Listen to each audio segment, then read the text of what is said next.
Hi friends, நான் உங்கள் விமல் சுபு. ஒவ்வொரு ஃப்ரைடேவும் வந்து பிஹெச்டி மெமரிஸ் அப்படின்னு சொல்லிட்டு ஷேர் பண்ணிகிட்ருக்கேன்.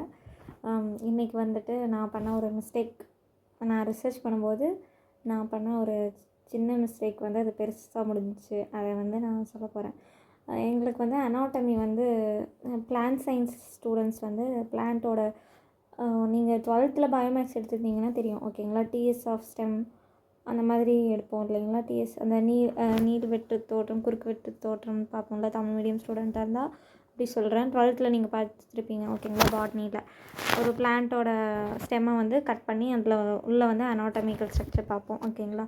ஸோ அந்த ஸ்டடிக்கு வந்துட்டு எங்கள் காலேஜில் வந்து ஒர்க் பண்ணிகிட்டு இருந்த அந்த மைக்ரோஸ்கோப் வந்து வேலை செய்யலை. ஸோ அதனால் வந்து நான் யூனிவர்சிட்டியில் அப்ரோச் பண்ணி பாரதிய யூனிவர்சிட்டியில் தான் வந்துட்டு நான் பண்ணேன். அங்கே வந்து சாயில் மைக்ரோபயாலஜி லேபில் வந்துட்டு நான் எல்லாருமே அலோவ் பண்ணுவாங்க, ஓகேங்களா? அனாட்டமி ரிலேட்டடாக நீங்கள் ஒர்க் பண்ணணுன்னா நீங்கள் அப்ரோச் பண்ணுங்கள், சார் வந்து அலோவ் பண்ணுவாங்க. ஸோ அங்கே தான் நான் பண்ணிகிட்ருந்தேன், முத்துக்குமார் சார் லேப், ஓகேங்களா? அங்கே வந்து soil micro organism related research work பண்ணுவாங்க. ஸோ அது இல்லாமல் அனாட்டமி ஒர்க்கும் பண்ணுவாங்க. சார் நல்லாவே கைட் பண்ணுவாங்க. எனக்கு வந்து பண்ணாங்க. அங்கே யூனிவர்சிட்டி ஸ்டூடெண்ட்ஸ்லாம் வந்துட்டு எப்படின்னா மைக்ரோடம் செக்ஷனும் உங்களுக்கு ப்ராக்டிக்கலில் வந்துட்டு பண்ணுவாங்க மஸ்ட்டு. ஸோ அதனால் அந்த அனாட்டமி வந்துட்டு நிறைய பேருக்கு தெரியும் மைக்ரோடோம்னா என்ன அப்படின்னு சொல்லிட்டு. ஒரு பேக்ஸில் வந்துட்டு சரி தெரியாதவங்களும் சொல்கிறேன், நிறைய பேர் வந்து மேக்ஸ் ஸ்டூடெண்ட்டு, இங்கிலீஷ் ஸ்டூடெண்ட்லாம் கூட நீங்கள் ஃபாலோ பண்ணுறீங்க பார்த்தேன். இப்போ நம்மளோட அந்த பிளான்ட் ஸ்பெசிமென் இருக்குது இல்லைங்களா, அதை வந்து வேக்ஸில் வந்துட்டு உள்ளே பதிச்சு வச்சு மெழுகு மாதிரி இருக்கும், அதுக்குள்ளே அந்த பிளான்ட்டை வந்து உள்ளே வச்சு அதுக்கப்புறம் கட் பண்ணுவாங்க. மைக்ரோடோம் மெஷின் நீங்கள் பார்த்தீங்கன்னா தெரியும் யூடியூப்பில். மைக்ரோடோம்னா அதுக்குள்ளே வந்து பண்ணிவிட்டு அதுக்கப்புறம் வந்து ஸ்லைஸாக வந்து எடுப்பாங்க. அப்போ வந்து அந்த அனாட்டமி செக்ஷன் வந்து கிளியராக இருக்கும், ஈவனாக இருக்கும். நீங்கள் கையில் பிளேடில் எடுத்தால் அந்த மாதிரி இருக்காது. ஸோ அதனால் மைக்ரோடம் செக்ஷன் தான் எடுப்பாங்க. இந்த அனாட்டமி வந்து அனிமல் அனாட்டமியும் பண்ணுவாங்க, ஓகேங்களா? நம்மளோட செல்ஸ் எல்லாம் இருக்குல்ல, நம்மளோட ஸ்கின் அனாட்டமி எல்லாம் பண்ணுவாங்க. அனிமல் ஸ்டூடெண்ட்ஸ்லாம் பண்ணுவாங்க, மெடிக்கல் ஸ்டூடெண்ட்ஸ்லாம் கூட பண்ணுவாங்க. ஸோ அதனால் மைக்ரோடோம் வந்து ரொம்ப ஹெல்ப்ஃபுல்லான ஒரு டூல் தான், ஓகேங்களா? ஸோ அதனால் வந்துட்டு சரி நம்ம அப்ரோச் பண்ணிட்டு சாரும் அலோவ் பண்ணிட்டாங்க, பெர்மிஷன் கொடுத்துட்டாங்க, அனாட்டமி ஒர்க் பண்ணிக்கலாம்னு சொல்லிட்டு. இங்கே நான் ஓடியும் வாங்கிட்டேன் எங்கள் காலேஜில், ஓகேங்களா? ஒரு 40 டேஸ்க்கு. ஏன்னா சீக்கிரம் முடிக்க முடியாது, நான் வந்து ப்ராப்பராக பண்ணணும் அப்படின்னு சொல்லிட்டு 40 டேஸ்க்கு வந்து ஓடி கேட்டு அங்கே தான் போனேன். ஓடினா ஆன் டியூட்டி, ஓகேங்களா? அதில் கேட்டு நான் போனேன். அப்போ 40 டேஸ் நான் போயிட்டுருக்கும்போது என்ன ஆயிடுச்சுன்னா, சார் என்ன சொல்லிட்டாங்க, எனக்கு வந்து கைட் பண்ணாங்க. என்னோடய சீனியர் அங்கே 2-3 பேர் இருந்தாங்க, ரோகிணி அக்கா, அப்புறம் பாலா அண்ணா, அப்புறம் கோஷிலா அக்கா. அவங்களாம் வந்துட்டு அங்கே தான் பண்ணிகிட்ருந்தாங்க. அவங்களுக்குலாம் நிறைய ஒர்க் இருக்கும், பேப்பர்லாம் டெய்லி பேப்பரும் ரெடி பண்ணுவாங்க, அவங்க ரிசர்ச் ஒர்க்கும் பார்ப்பாங்க, ஃபண்டட் ப்ராஜெக்ட்டு எல்லாமே பார்த்துட்ருப்பாங்க. ஸோ அதனால் வந்துட்டு கிடைக்கிற டைமில் அவங்கள்ட்ட வந்துட்டு நான் கேட்டுக்குவேன். எனக்கு வந்து அந்த அனாட்டமி அக்கா, அந்த அக்கா பேர் ரோகிணின்னு தான் நினைக்கிறேன். ஆமாம், அந்த அக்கா பேர் ரோகிணி தான். அந்த அக்கா வந்து அவங்க தான் எனக்கு ஹெல்ப் பண்ணாங்க. அனாட்டமி ஒர்க்கில் வந்து டிஃப்ரெண்ட் ஸ்டெயினும் நாங்கள் பண்ணுவோம், ஓகேங்களா? இப்போ ஸ்டார்ச் இருந்ததுன்னா அதுக்கு ஒரு ஸ்டெயின் போட்டு நீங்கள் பார்த்தீங்கன்னா அந்த கலரில் டிஃப்ரெண்ட் கலர் ஷோ ஆச்சுன்னா அதில் ஸ்டார்ச் இருக்குது அப்படின்னு நீங்கள் பார்க்கலாம். இல்லை வேறு அயோடின் சாம்பிள் இருக்குன்னா பிளாக் கலராக ஆகும், ஒரு ஸ்டெயின் இருக்கும் அதுக்குன்னு. அந்த ஸ்டெயின் வந்து நீங்கள் டிஃப்ரெண்ட் கெமிக்கல் காம்போசிஷனில் ப்ரிப்பேர் பண்ணி அந்த ஸ்டெயின் ப்ரிப்பேர் பண்ணி நீங்கள் அந்த ஸ்டெயின் யூஸ் பண்ணணும். அதுக்கப்புறம் அதில் வந்து ஓகே இதில் வந்து அயன் இருக்குது அப்படின்னு நீங்கள் பார்க்கலாம், ஓகேங்களா? அது வந்து அந்த மாதிரி ஒர்க்கும் அனாட்டமியில் இருக்குது, ஓகேங்களா? ஸோ அதை அந்த மாதிரியும் நீங்கள் பார்க்கலாம். ஸோ அதெல்லாம் ஒவ்வொரு ஸ்டெப்பாக நான் கற்றுக்கிறதுக்கு கொஞ்சம் நாள் ஆச்சு. எல்லாமே கற்றுக்கிட்டு ஃபஸ்ட்டு எனக்கு சொன்ன சீனியர்ஸ்லாம் என்ன சொன்னாங்கன்னா, ஃபஸ்ட்டு நீங்கள் உங்கள் பிளான்ட்டில் வந்து செக்ஷன் எடுங்க. ஏன்னா ஃப்ரெஷ்ஷாக இருக்கணும், பிளான்ட் மெட்டீரியல் ஃப்ரெஷ்ஷாக இருந்தால் தான் நம்மளால் செக்ஷன் எடுக்க முடியும் அனாட்டமி ஒர்க்குக்கு. ஸோ அதனால் நான் ஃப்ரெஷ்ஷும் எடுத்தேன், அப்புறம் ஃப்ரிட்ஜில் வச்சும் நான் செக்ஷன் எடுத்துகிட்டு இருந்தேன். அப்படி எடுக்கும்போது வந்துட்டு ஃப்ரிட்ஜில் வைக்காமல் இதுக்கு ஆல்டர்னேட்டாக என்ன பண்ணுவாங்க, டீஹைட்ரேஷன் அப்படின்னு ஒரு ப்ராசஸ் பண்ணுவாங்க. டீஹைட்ரேஷன் அப்படின்னா பிளான்ட்டில் உள்ள வாட்டர் கண்டென்ட் இருக்குது இல்லைங்களா, அதை வந்து ரிமூவ் பண்ணிவிட்டு அதுக்கப்புறம் தான் நம்மளால் வந்து அந்த வேக்ஸில் எம்பர்டிங் பண்ணி நம்மளால் மைக்ரோடோம் செக்ஷன் எடுக்க முடியும், ஓகேங்களா? மைக்ரோடோமில் செக்ஷன் எடுக்கணும் அப்படின்னாலே இந்த மாதிரி தான் ப்ராசஸ். அதுக்கு வந்து நிறையா இருக்குது, டீஹைட்ரேஷன், ஸ்டெயினிங் ப்ராசஸ், அது மாதிரி நிறையா இருக்குது. ஸோ அந்த மாதிரி நீங்கள் பண்ணணும். இப்போ வந்து நான் எதில் மிஸ்டேக் பண்ணேன்னு சொல்கிறேன். டீஹைட்ரேஷன் அப்படின்னு ஒரு ப்ரொசீஜர் இருக்குது. அதுக்கு வந்து டிஃப்ரெண்ட் ரேஷியோவில் வந்து வேக்ஸ் எடுப்பாங்க. ஹனிபி வேக்ஸ் இருக்கும், அது இல்லாமல் வந்து ஒரு பர்டிகுலராக ஒரு ஆசிடும் நம்ம மிக்ஸ் பண்ணுவோம், ஒரு காம்போவாக மிக்ஸ் பண்ணி அதுக்குள்ளே நம்மளோட பிளான்ட் ஸ்பெசிமனை போட்டு ஒரு ஹாட் ஏர் ஓவனில் வந்து நம்ம ஒரு பர்டிகுலர் டெம்பரேச்சர் வந்து செட் பண்ணுவோம். செட் பண்ணி அதில் வந்து டீஹைட்ரேஷன் ப்ராசஸ் நடக்கும். அதாவது 2 days பக்கமாக ஒரு பர்டிகுலர் டெம்பரேச்சரில் வந்து அந்த ஹாட் ஏர் ஓவனில் மெயின்டைன் பண்ணுவோம். அந்த சொல்யூஷனில் நம்மளோட பிளான்ட்டோட வாட்டர் எல்லாம் வந்து உள்ளேருந்து ரிமூவ் ஆயிரும். ஸோ ராவா ஸ்பெசிமன் மட்டும் இருக்கும், பிளான்ட் மட்டும் இருக்கும். அதை வந்து நீங்கள் வேக்ஸில் வந்து எம்பெடிங் பண்ணி நீங்கள் மைக்ரோடம் செக்ஷனுக்கு வந்து யூஸ் பண்ணிக்கலாம். ஸோ அந்த ப்ரொசீஜருக்காக நான் வந்து அது வந்து கொஞ்சம் சில்லியாக தான் இருக்குது.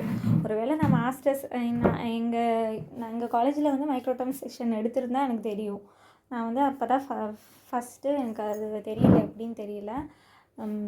அங்கே வந்து ஹீட்டிங் மேண்டில் இருக்கும், ஓகேங்களா. ஹீட்டிங் மேண்டில் வந்து நம்ம ஸ்டவ் மாதிரின்னு வச்சுக்கோங்களேன். அதில் வச்சிங்கன்னா இந்த இன்ஜெக்ஷனுக்கு ஒரு பாட்டில் இருக்கும்ல, நமக்கு இன்ஜெக்ஷன்லாம் நீங்கள் வாங்கினீங்கன்னா ஒரு குட்டி பாட்டில் இருக்கும் இல்லைங்களா, இன்ஜெக்ஷன் பாட்டில்.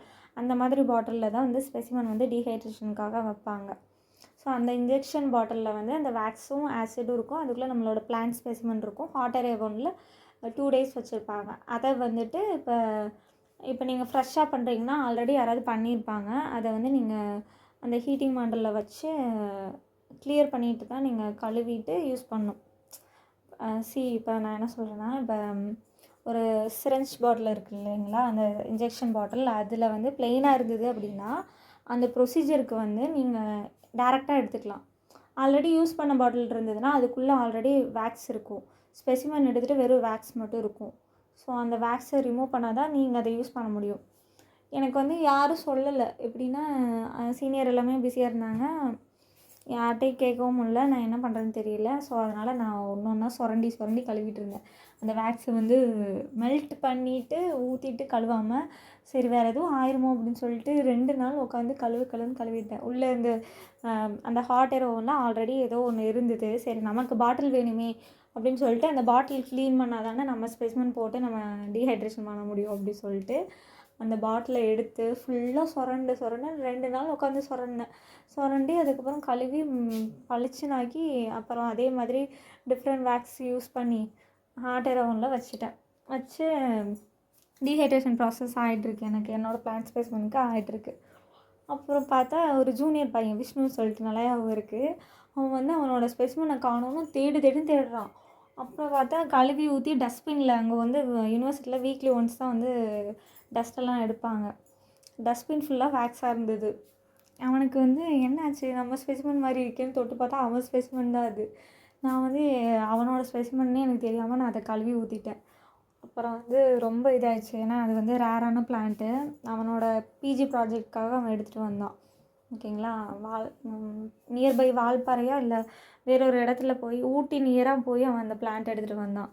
எப்போவுமே அனாட்டமி ஒர்க்குக்கு வந்து ஃப்ரெஷ்ஷாக இருக்கும்போது எடுத்தால் தான் நல்லாயிருக்கும். ஸோ அவன் ஃப்ரெஷ்ஷாக கலெக்ட் பண்ண பிளான்ட்டு வந்து டீஹைட்ரேஷனுக்காக பர்டிகுலர் பிளான்ட்டு வந்து உங்களால் செக்ஷன் எடுக்க முடியாது. இப்போ ஸ்டெம்மு லீஃப்லாம் எடுத்துடலாம், பட் சில பிளான்ட்டெல்லாம் வந்து எடுக்க முடியாது. அவன் பிளான்ட்டும் அந்த மாதிரி தான், ரொம்ப க்ரிப்பாலாம் இருக்காது அந்த பிளான்ட்டு, ரொம்ப கொலன்னு இருக்கும்.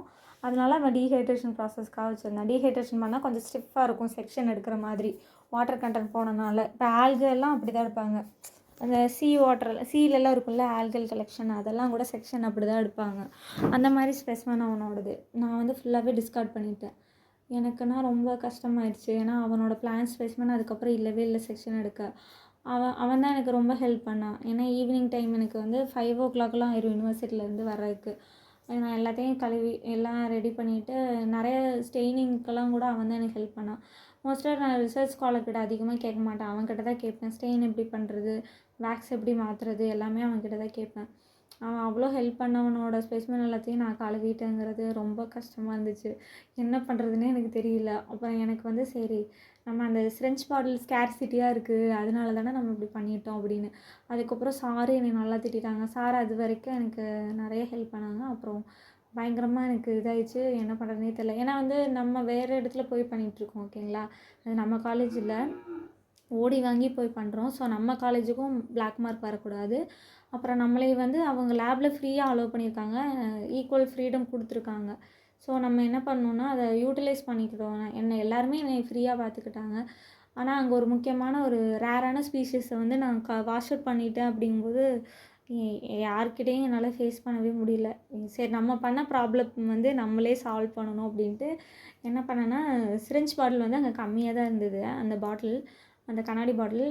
அப்புறம் தான் எனக்கு சொல்லிக் கொடுத்தாங்க. அந்த ஹீட்டிங் மாண்டலில் வச்சு ஹீட் பண்ணால் அதெல்லாம் மெல்ட் ஆயிரும். அதை டேரெக்டாகவே எடுத்துக்கலான்னு. ஏன்னா வந்து அப்படி மெல்ட் பண்ணி எடுத்துட்டாங்கன்னா அந்த ஸ்பெசிமென் அவன் யூஸ் பண்ணிக்கலாமாமா. டேரெக்டாக அவன் மெல்ட் பண்ணிவிட்டு அவன் அந்த ஸ்பெசிமென் அவன் யூஸ் பண்ணிட்டான்னா அந்த பாட்டிலில் நான் வந்து என்னோடய ஸ்பெசிமென், பிளான்ட் ஸ்பெசிமென் போட்டிருக்கலாம். எனக்கு அது தெரியாமல் சுரண்டி கழுவி ஊற்றுனனால வந்து வேஸ்ட் ஆயிடுச்சு. அப்புறம் தான் வந்துட்டு எங்கள் பாலாண்ணா, அந்த அண்ணா எல்லாருக்குமே தெரியும் யூனிவர்சிட்டியில். பாலாண்ணா தான் சொல்லி கொடுத்தாங்க. அந்த ஹீட்டிங் மாண்டலில் வந்துட்டு வச்சு ஹீட் பண்ணிவிட்டு அப்புறம் தான் இது பண்ணோம் அப்படின்னு சொல்லி கொடுத்தாங்க. அப்புறம் விஷ்ணு எல்லாருமே சொல்லி கொடுத்தாங்க. அப்புறம் சரின்ட்டு அப்புறம் என்னோடது இதாகிடுச்சு. அப்புறம் இன்னொருக்கா அவன் பிளான் கலெக்ஷன் போனான்.